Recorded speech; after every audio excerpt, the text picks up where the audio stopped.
बहुत समय पहले की बात है। एक छोटे से गांव में दो भाई बहन रहते थे। भाई का नाम था अर्जुन और बहन का नाम था मीरा। अर्जुन बहुत बहादुर था और मीरा बहुत होशियार। उनके गांव के पास एक बहुत बड़ा और रहस्यमय जंगल था, जिसके बारे में गांव वाले कहते थे कि वो जंगल जादुई है। कोई भी उस जंगल में जाता तो वापस नहीं आता।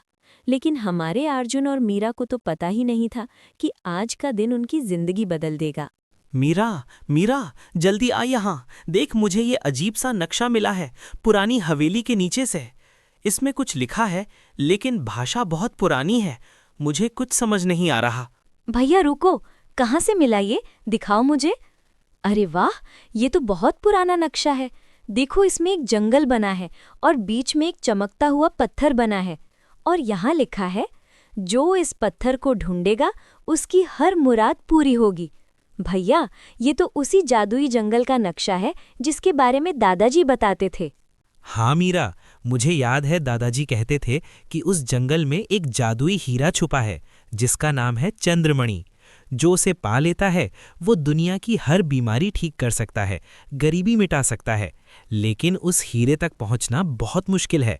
रास्ते में बहुत सारी चुनौतियां हैं, खतरनाक जीव हैं और सबसे बड़ा खतरा है काली डायन। भैया, मुझे डर लग रहा है, लेकिन हमारी माँ बहुत बीमार हैं। डॉक्टर ने कहा है कि उनकी बीमारी का इलाज बहुत मुश्किल है। अगर ये चंद्रमणि सच में है तो शायद हम माँ को बचा सकते हैं। मैं तुम्हारी साथ चलूंगी भैया। मीरा, तू बहुत बहादुर है। ठीक है, हम दोनों साथ चलेंगे, लेकिन हमें बहुत सावधान रहना होगा। चल, अपना सामान बांध, सुबह होने से पहले निकलना है। और हाँ, दादाजी की दी हुई वो पुरानी तलवार भी ले लेंगे, और तेरी किताबें भी। तू तो पढ़ने में बहुत तेज है, रास्ते में काम आएंगी। अगली सुबह जब सूरज की पहली किरण जमीन पर पड़ी, अर्जुन और मीरा अपने घर से निकल पड़े। चलते चलते वो जंगल के प्रवेश द्वार पर पहुंचे। वहां एक बहुत बड़ा पुराना दरवाज़ा था, जो बड़ी बड़ी बेलों और पत्तियों से ढका हुआ था। दरवाजे पर कुछ अजीब से चिन्ह बने थे जो चमक रहे थे। भैया देखो, ये दरवाज़ा कितना बड़ा है, और ये चिन्ह, मुझे लगता है ये कोई पहेली है। यहाँ लिखा है, जो सच्चे दिल से आए उसके लिए दरवाज़ा खुल जाए, जो लालच लेकर आए वो इस जंगल में खो जाए। हम सच्चे दिल से आए हैं मीरा, हम अपनी माँ को बचाने आए हैं। चल, दरवाजे को छू कर देखते हैं। जैसे ही अर्जुन ने दरवाजे को छुआ, पूरा दरवाज़ा सुनहरी रोशनी से चमक उठा और धीरे धीरे खुल गया। अंदर का नज़ारा देखकर दोनों की आंखें चौंधिया गईं। पेड़ बैंगनी और नीले रंग के थे, फूल सोने जैसे चमक रहे थे, तितलियां इंद्रधनुषी रंगों की उड़ रही थीं और हवा में मीठी मीठी खुशबू थी। ये सच में एक जादुई जंगल था। भैया, ये तो सपने जैसा है। देखो, ये फूल कैसे चमक रहे हैं, और वो तितलियां, वो तो रोशनी छोड़ रही हैं। ये जंगल सच में जादुई है। हाँ मीरा, लेकिन सावधान रहना। दादाजी कहते थे कि इस जंगल में सब कुछ जैसा दिखता है वैसा नहीं होता। चल, नक्शे के हिसाब से हमें पहले उत्तर दिशा में जाना है। अर्जुन और मीरा जंगल में आगे बढ़ रहे थे कि अचानक एक पेड़ से कुछ गिरा। धम! वो था एक भूरे रंग का बंदर, जो सीधे अर्जुन के सिर पर आकर बैठ गया। अरे अरे अरे, माफ करना भाई, मैं ऊपर से केला खा रहा था और फिसल गया। वैसे तुम लोग कौन हो? इंसान? इस जंगल में इंसान? बहुत सालों। अरे अरे अरे, माफ करना भाई, मैं ऊपर से केला खा रहा था और फिसल गया। वैसे तुम लोग कौन हो? इंसान? इस जंगल में इंसान?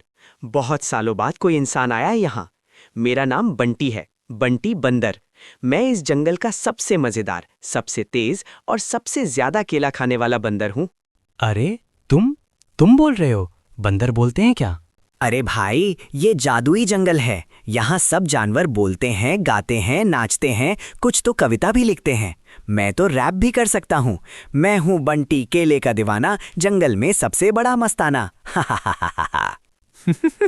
तुम तो बहुत मजेदार हो बंटी। सुनो, हम चंद्रमणि ढूंढने आए हैं। क्या तुम्हें पता है वो कहाँ है? चंद्रमणि?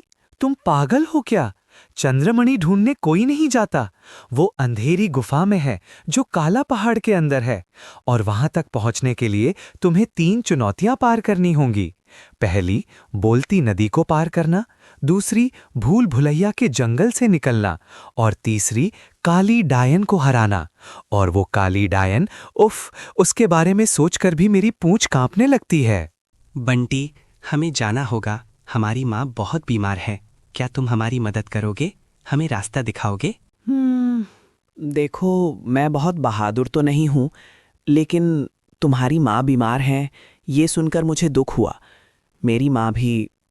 खैर छोड़ो, ठीक है, मैं चलूँगा तुम्हारे साथ, लेकिन एक शर्त, रास्ते में जहाँ भी केले के पेड़ दिखें 5 मिनट रुकना पड़ेगा। डील? डील?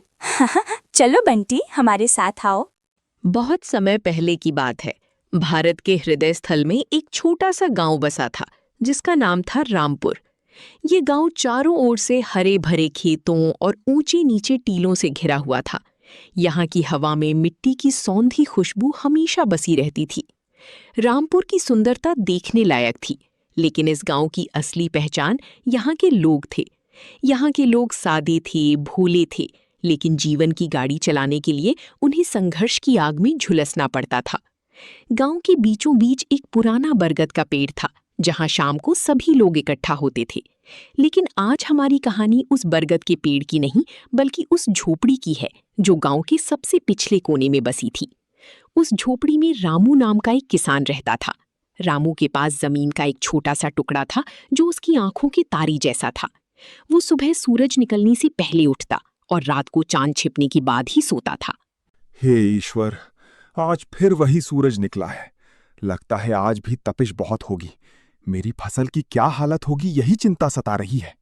रामू, अरे रामू, इतनी सुबह सुबह किससे बातें कर रहे हो? आओ, नाश्ता तैयार है। बस 2 सूखी रोटियां बची हैं, लेकिन पेट तो भरना ही होगा। सीता, नाश्ते की चिंता मत करो। चिंता तो इस बात की है कि अगर बारिश नहीं हुई तो अगले महीने साहूकार का ब्याज कैसे चुकाएंगे। मेरे पास तो अब देने के लिए कुछ बचा ही नहीं है। भगवान भरोसा है रामू, हम मेहनत करते हैं, वो देखता है। तुम चिंता मत करो, बस खेत की देखभाल करो। मोहन भी अब बड़ा हो गया है, वो तुम्हारी मदद करेगा। हाँ, मोहन तो बहुत होशियार है, लेकिन सीता, ये जमींदारी प्रथा हम गरीबों की गर्दन पर छुरी की तरह चल रही है। ठाकुर साहब का टैक्स बढ़ गया है। धीरे धीरे सब ठीक हो जाएगा। पहले खाना खा लो, वरना ताकत कहाँ से आएगी। रामू ने चुपचाप रोटी खाई। उसके मन में हजारों विचार चल रहे थे। पिछले साल फसल अच्छी नहीं हुई थी, जिसकी वजह से उसने साहूकार लक्ष्मीदास से थोड़ा कर्ज लिया था। अब ब्याज दर इतनी बढ़ गई थी कि मूलधन तो दूर, ब्याज चुकाना भी मुश्किल हो रहा था। रामू जानता था कि अगर उसने समय पर पैसा नहीं लौटाया तो साहूकार उसकी जमीन हड़पने की कोशिश करेगा। ये जमीन उसके पिता की थी और रामू के लिए ये अपनी जान से भी ज्यादा प्यारी थी। नाश्ते के बाद रामू अपने खेत की ओर चल पड़ा। रास्ते में उसे साहूकार की हवेली के सामने से गुजरना था। हवेली बहुत बड़ी थी, जिसके ऊंचे दीवारें गांव वालों को डराती थीं। अरे ओ रामू, इधर आओ। कहाँ चले हो इतनी सुबह सुबह? मालिक, मैं तो बस खेत देखने जा रहा था। फसल में थोड़ी पीलापन आ रहा है, पानी की व्यवस्था करनी है। फसल की चिंता बाद में करना, पहले मेरी चिंता करो। तुम्हारे कर्ज की तारीख तो कल ही बीत गई है। मेरे हिसाब से तुम्हारे ऊपर अब 5,000 रुपए बकाया है। मालिक, मैंने तो कहा था ना कि फसल कटने के बाद सब चुका दूंगा। इस बार सूखा पड़ा है, उत्पादन कम होगा। थोड़ा समय और दे दीजिए। समय? समय की कीमत होती है रामू। मेरा पैसा खाली नहीं बैठता।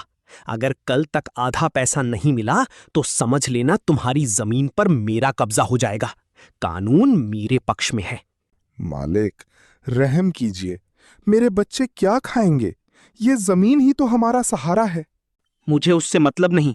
कल तक पैसा चाहिए, वरना वकील भेज दूंगा। जाओ अब, मेरा समय बर्बाद मत करो। साहूकार की कठोर बातों ने रामू के दिल को चीर दिया। वो भारी कदमों से अपने खेत की ओर बढ़ा। खेत सूखा पड़ा था, मिट्टी में दरारें पड़ गई थीं, जैसे प्यास से तड़पती हुई धरती चीख रही हो। रामू ने खेत के बीचों बीच खड़े होकर चारों तरफ देखा। उसे कहीं भी हरियाली नहीं दिख रही थी। जो पौधे लहलहा रहे थे वे भी मुरझा रहे थे। रामू ने घुटनों के बल बैठकर मिट्टी को मुट्ठी में लिया। मिट्टी रूखी थी उसमें नमी का एक अंश भी नहीं था। हे धरती माँ, तू भी आज मुझसे रूठ गई है क्या? मैंने तुझे कभी धोखा नहीं दिया, हमेशा तेरी पूजा की, लेकिन आज तूने पानी क्यों रोक लिया? अगर बारिश नहीं हुई तो मेरा सब कुछ खत्म हो जाएगा। पिताजी, पिताजी, मैं पानी वाली नहर से आ रहा हूँ। वहां पानी बिल्कुल नहीं है। ठाकुर साहब के नौकरों ने नहर का रास्ता रोक दिया है। क्या? उन्होंने नहर रोक दी? ये तो बहुत बड़ी चाल है। बिना पानी के फसल कैसे बचेगी? मोहन, तुमने किसी और को देखा वहां? हाँ पिताजी, वहां ठाकुर के मुनीम जी खड़े थे। वे कह रहे थे कि जब तक रामू कर्ज नहीं चुकाता तब तक उसके खेत में पानी नहीं जाएगा। वे कह रहे थे कि पानी ठाकुर की निजी जागीर है। ये अन्याय है। पानी तो कुदरत का है, नहर सबके लिए बनी है, लेकिन गरीब की आवाज कौन सुनेगा? मोहन, तुम घर जाओ और माँ को मत बताना, वरना वे रोने लगेंगी। मैं कुछ इंतजाम करता हूँ। पिताजी, मैं डरा हुआ हूं। अगर फसल नहीं हुई तो हम भूखे मर जाएंगे। डरो मत बेटा, जब तक सांस है तब तक आस है। हम हार नहीं मानेंगे। जाओ घर। रामू जानता था कि सीधे ठाकुर से बात करना बेकार है। ठाकुर बलवंत सिंह पूरे इलाके में अपनी ताकत के लिए जाने जाते थे। उनके पास सैकड़ों एकड़ जमीन थी और गांव के ज्यादातर लोग उन पर निर्भर थे। ठाकुर को गरीबों की भावनाओं से कोई लेना देना नहीं था। उनके लिए सब कुछ व्यापार था। शाम को रामू ने सोचा कि क्यों ना एक बार ठाकुर से मिलकर गुहार लगाई जाए, शायद इंसानियत बाकी हो। वो सीधा ठाकुर की हवेली के मुख्य द्वार पर पहुंचा। वहां दो बड़े बड़े पहरेदार खड़े थे।